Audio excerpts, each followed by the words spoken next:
baby. We're good to go, man. There's nobody else on the bus. Huh? Are you guys gonna get a seat? Are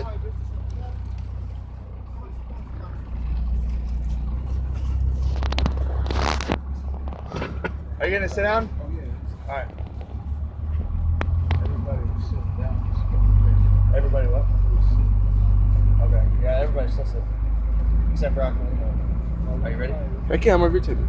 All right, guys. Last week I got a request. A couple guys on the bus said, you guys all you preachers, you always preach about this and that and this and that, but you never really preach about the book of Revelations or the last days. He said, I think some people need to preach about the last days and get us prepared for when we what's going to happen in the future, so we can be ready for the times that are going to come.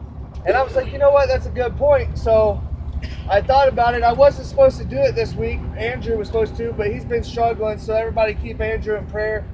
But he was going to come this week, but he didn't. He told me to do it on the last minute. So this isn't a grand message or anything. It's just something I came up with, and I chose a really good chapter. And so this chapter is full of predictions. It's a meaty chapter that has a lot of things in it about the last days. I mean, in this chapter, the disciples came to Jesus and said, Lord, tell us what will be the signs of your coming and the end of the age. And Jesus started telling them this stuff. So I'm going to go ahead and share with that chapter. And I'm going to focus on a couple of verses in that chapter after I'm done reading the chapter to you guys. But I really want you to pay attention to this because that guy was, whoever said that last week, I can't remember who it was, but he was right. And we got to be ready for the last days. We got to be ready for things that are going to come on the earth. You guys are right in the heart of it, living without a home and stuff. It's difficult. You're going through the struggles right now, and you're probably seeing some of the birth pain signs that are happening, so it's important to pay attention to this one, because the whole chapter, it just keeps you into the whole chapter. I mean, as you're reading the whole chapter, every verse, you're like, wow, that's going to happen. That's going to happen. You're going to listen to it. So I'm going to focus on verses 5, 6, and 7 are kind of the same thing. So I'm going to focus on those. 9, 10, 11, 12, 14, 19, 20, 23, 24, 26, 29, 38, and 39. And so basically this whole chapter is about the last days. And what's going to happen in the end times, and the signs that you should look forward to, and when you see the signs happening, you're going to know that it's actually coming. So, I don't know if that guy was on the bus today, but I hope he was, but he might not be. But sorry. So anyway, let's go ahead and get into the chapter. Matthew 24. And Jesus went out and departed from the temple, and his disciples came to him to show him the buildings of the temple.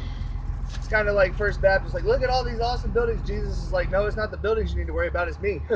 And Jesus said unto them, see ye not all these things? Verily I say unto you, there shall not be left here one stone upon another that shall not be thrown down. And as he sat upon the Mount of Olives, so he was actually on the Mount of Olives at the time when the disciples came to him, and he told them all these things that I'm about to read to you. The disciples came unto him privately, saying, tell us, when shall these things be, and what shall be the sign of thy coming, and of the end of the world? And Jesus answered and said unto them, take heed that no man deceive you. For many shall come in my name, saying, I am Christ, and shall deceive many.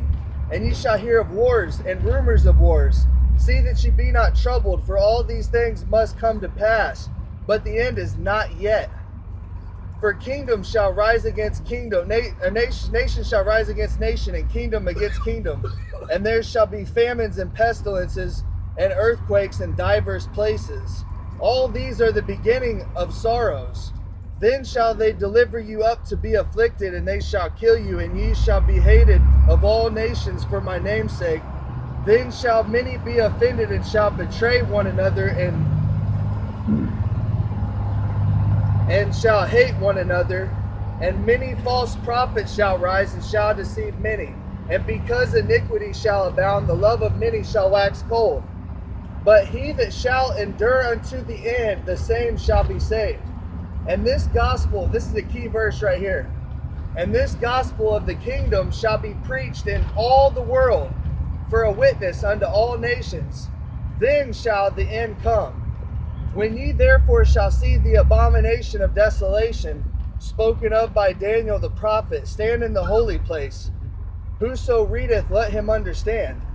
Then let them which be in Judea flee into the mountains. And let him which is on the housetop not come down to take anything out of his house. Neither let him which is in the field return to take his clothes. And woe unto them that are with child, and to them that give suck in those days.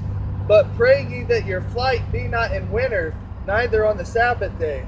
For then shall be great tribulation, such as was not since the beginning of the world to this time, no, nor ever shall be. And except those days should be shortened, there should no flesh be saved. But for the elect's sake, those days shall be shortened. Then if any man shall say unto you, Lo, here is Christ, or Lo, he is there, believe it not. For there shall arise false Christs and false prophets, and shall show great signs and wonders, insomuch that if it were possible, they shall deceive the very elect. Behold, I have told you before. Wherefore, if they shall say unto you, Behold, he is in the desert, go not forth. Behold, he is in the secret chambers, believe it not. For as the lightning cometh out of the east, and shineth unto the west, so shall also the coming of the Son of Man be. For wheresoever the carcass is, there will the eagles be gathered together. Immediately after the tribulation of those days shall the sun be darkened, and the moon shall not give its light. Again, I had heard from the song from That's not mine. And the moon shall not give its light, and the stars shall fall from heaven, and the powers of the heavens shall be shaken. And then shall appear the sign of the Son of Man in heaven, and then shall all the tribes of the earth mourn, and they shall see the Son of Man coming in the clouds of heaven with power and great glory. And he shall send his angels with a great sound of a trumpet, and they shall gather together his elect from the four winds, from one end of the heaven to the other. Now learn a parable of the fig tree. When his branch is yet tender and putteth forth leaves, ye know that summer is nigh. So likewise ye, when ye shall see all these things, know that it is near, even at the doors. So that's saying, whenever you start seeing these things, know that it's getting close. Pay attention. Verily I say unto you, this generation shall not pass till all these things be fulfilled. Heaven and earth shall pass away, but my words shall not pass away. But of that day and hour knoweth no man, no, not the angels of heaven, but my Father only. But as the days of Noah were, this is already happening right here. But as the days of Noah were, so shall also the coming of the Son of Man be. For as in the days of Noah, that were before the flood, they were eating and drinking, marrying and giving in marriage, until the day that Noah entered into the ark, and knew not until the flood came and took them all away. You see that today. Everybody's like getting married just randomly to this person and that person, with no not seeking Christ in their marriage, and it's all a fleshly thing. And that's what he said was going to happen in the last days. They'll be eating and drinking, working, focusing on business, marrying and giving into marriage, but they're not going to be focused on God or the spiritual things. It says, then shall two be in the field, the one shall be taken and the other left. Two women shall be grinding at the mill, the one shall be taken and the other left. Watch therefore. That's a key verse. It's a small one, but it's really key. Jesus said to watch and pray many times in the Bible. He said, watch, pay attention, stay up at night. David in the book of Psalms said, in the night watches, I stayed up and watched for you to come back, So it's important for us to watch and be expectant for his return. Two women, he said, watch therefore, for ye know not what hour your Lord doth come. But know this, that if the good man of the house had known in what watch the thief would come, he would have watched and would not have suffered his house to be broken up. Therefore be ye also ready, for in such an hour as ye think not, the Son of Man cometh. Who then is a faithful and wise servant, whom his Lord hath made ruler over his household, to give them meat in due season? Blessed is that servant whom his Lord, when he cometh, shall find so doing. Verily I say unto you, that he shall make him ruler over all his goods. And if that evil servant shall say in his heart, My Lord delayeth his coming, and shall begin to smite his fellow servants, and to eat and drink with the drunkards, the Lord of that servant will come in a day when he looketh not for him, and in an hour that he is not aware of, and shall cut him asunder, and appoint him his portion with the hypocrites. There shall be weeping and gnashing of teeth.